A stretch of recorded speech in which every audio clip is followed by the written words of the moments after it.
52 वर्षीय मालाडकराला श्वास घ्यायलाही त्रास. ठाण्यातील डॉक्टरांनी ठाणे आणि मुंबई उपनगरांतील पहिली कॉरोनरी एक्सायमर लेझर अंजिओप्लास्टी करून दिले नवजीवन. ठाणे, मालाड येथील 52 वर्षीय श्री. देवाजी धुरत यांचे आयुष्य हळूहळू मर्यादित होत चालले होते. काही अंतर चालणे, जिना चढणे किंवा किराण्याच्या पिशव्या उचलणे यांसारखी साधी कामे करतानाही त्यांना छातीत दुखणे आणि श्वास लागण्याचा त्रास होऊ लागला होता. 15 वर्षांपूर्वी त्यांच्यावर हृदयाची अंजिओप्लास्टी झाली असल्याने पुन्हा हृदयाशी संबंधित गंभीर समस्या निर्माण झाली असावी, अशी त्यांना भीती वाटत होती. पूर्णविराम. तपासणीत डॉक्टरांना धक्कादायक बाब समोर आली. 15 वर्षांपूर्वी हृदयाच्या रक्तवाहिनीत बसविण्यात आलेला स्टेंट पुन्हा मोठ्या प्रमाणात अरुंद झाला होता. या स्थितीला इन-स्टेंट रिस्टेनोसिस असे म्हणतात. याशिवाय हृदयाच्या इतर 2 रक्तवाहिन्यांमध्येही गंभीर अडथळे आढळून आले. अशा रुग्णावर उपचार करणे अत्यंत आव्हानात्मक होते. पारंपरिक उपचारपद्धतीने अपेक्षित यश मिळण्याची शक्यता अत्यंत कमी होती. या परिस्थितीत किम्स हॉस्पिटलसह ठाणे येथील कार्डियाक सायन्सेस विभागातील तज्ज्ञांनी ठाणे आणि मुंबई उपनगरांतील पहिली कॉरोनरी एक्सायमर लेझर अंजिओप्लास्टी करण्याचा निर्णय घेतला. या अत्याधुनिक प्रक्रियेमध्ये अल्ट्राव्हायोलेट लेझरच्या सहाय्याने रक्तवाहिनीतील व्रणयुक्त ऊतक, स्कार टिश्यू, कठीण प्लाक आणि जुन्या रक्ताच्या गाठी, ऑर्गनाइज्ड थ्रोम्बस, सूक्ष्म पातळीवर नष्ट करून त्यानंतर अंजिओप्लास्टी पूर्ण केली जाते. ही ऐतिहासिक शस्त्रक्रिया डॉक्टर बी. सी. कलमठ, संचालक व प्रमुख, कार्डियाक सायन्सेस विभाग, किम्स हॉस्पिटलसह, ठाणे यांनी यशस्वीरित्या पार पाडली. शस्त्रक्रियेनंतर काही तासांतच श्री. धुरत यांची प्रकृती स्थिर झाली आणि अवघ्या दुसऱ्याच दिवशी त्यांना रुग्णालयातून घरी सोडण्यात आले. या प्रकरणाविषयी बोलताना डॉक्टर बी. सी. कलमठ म्हणाले, श्री. धुरत यांचे प्रकरण हे इंटरव्हेन्शनल कार्डिओलॉजीमधील अत्यंत आव्हानात्मक प्रकरणांपैकी एक होते. 15 वर्षांपूर्वी बसविण्यात आलेल्या स्टेंटमध्ये गंभीर इन-स्टेंट रिस्टेनोसिस निर्माण झाला होता आणि पारंपरिक बलूनद्वारे तो उपचारासाठी योग्य बनविणे शक्य होत नव्हते. रुग्णांसाठी ही पद्धत अनेकदा अत्यंत गुंतागुंतीच्या उपचारांऐवजी यशस्वी परिणाम मिळवून देणारी ठरू शकते. ही लेझर एंजिओप्लास्टी अतिशय नवीन टेक्नॉलॉजी आहे. काय खूप लोकांना ज्या एंजिओप्लास्टी जे डिफिकल्ट एंजिओप्लास्टी असतात, ज्या लोकांना हेवी कॅल्सिफाईड अँड रीब्लॉकेज असतं, थ्रॉम्बोटिक लिजन, त्या लोकांना हे नवीन एक आशा आहे. लेझर एंजिओप्लास्टी आत्तापर्यंत आम्ही रेग्युलर एंजिओप्लास्टी करायचं, पण लेझरमुळं अनेक लोकांना खूप चांगले बेनिफिट्स मिळेल आणि लॉंग टाईम बेनिफिट मिळेल त्यांना. त्यामुळं laser angioplasty is going to stay for long time आणि ह्याच्याबद्दल अनेक आमचे रिव्ह्यूज चांगले आलेत. त्यामुळे is a new and very good technology. Sir, ही नवीन टेक्नॉलॉजी आल्यामुळे लेझर एंजिओप्लास्टी कशा प्रकारे एंजिओप्लास्टी करण्यासाठी डॉक्टरांना सुद्धा एकदम सोयीस्कर होणार आहे आणि पेशंटला त्याचा कसा प्रकार नाही, इम्पॉर्टंट लेझर एंजिओप्लास्टीमध्ये अनेक टाईम आम्ही एंजिओप्लास्टी करायचं, चांगलं रिझल्ट नाही मिळायचं. त्या गोष्टी आता कमी होईल का जेव्हा जे ब्लॉक ते व्यवस्थित उडून राहिलं लेझरमुळं.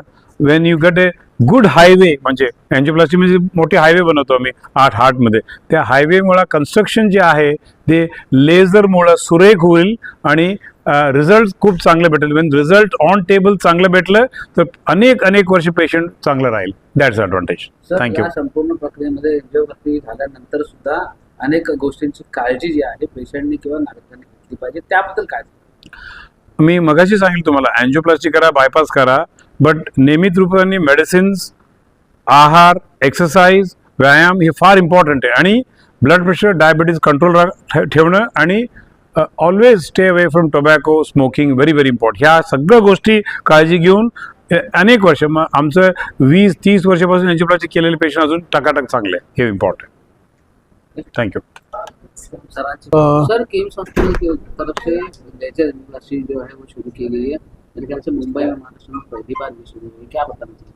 जो आगे मेरा नाम सौरभ गुप्ता है, रीजनल डायरेक्टर किम्स हॉस्पिटल.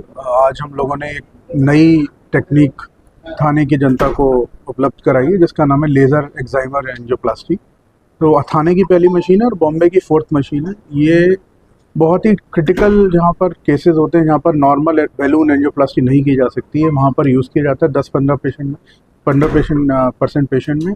और ये उन पेशेंट के लिए बहुत उपयोगी है जहाँ पर पहले एंजियोप्लास्टी करी गई है और रीस्टेनोसिस हो गई है. तो उसके लिए हम लोगों ने इंट्रोड्यूस करी है और ये अभी आपने देखा मिस्टर दुर्वे हैं यहाँ पर और बहुत जल्दी इससे आराम आता है. उसी दिन पेशेंट्स को आराम आ जाता है करने के बाद।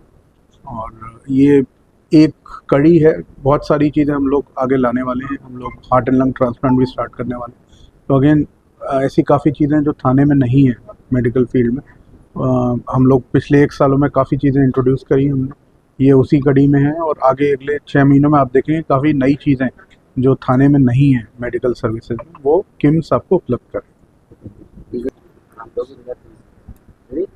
सर यापूर्वी देखील आपली प्रकाशित झाली होती, त्यानंतर आता पुन्हा एकदा एंजिओप्लास्टी करावी लागली आणि वेगळ्या टेक्नॉलॉजीच्या मार्फत ती केली गेलेली आहे.